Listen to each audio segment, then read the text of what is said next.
اما فزورة النهارده بقى ممتعة بشكل، عندنا واحد اتقتل وعندنا 4 مشتبهين فيهم، وفزورة النهارده ان انت تقول مين اللي قتل الشخص ده. بس ما تخافش، انا موجودة هنا عشان اساعدك. يلا نسمع كده ونشوف واحدة واحدة مين قتله.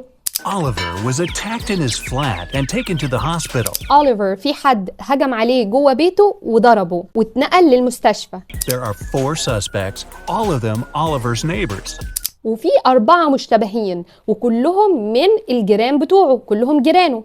Amelia said she'd been walking in the park since early morning. إيميليا أول واحدة مشتبه فيها وقالت إن هي من بدري خرجت تتمشى في البارك. Henry explained he had been painting in his studio and had heard nothing. وتاني واحد قال إن أنا كنت عمال أرسم في الاستوديو بتاعي وما سمعتش أي حاجة. Jacob said he had been repairing his car.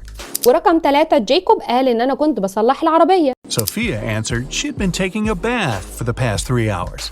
وأما بالنسبة لصوفيا قالت إن أنا كنت باخد شاور لمدة 3 ساعات. 3 ساعات بتاخد شاور. تعالى بقى نبص على إيد كل واحد ونشوف مين اللي بيكذب. فكر وقول لنا مين القاتل واكتب لنا الإجابة في التعليقات.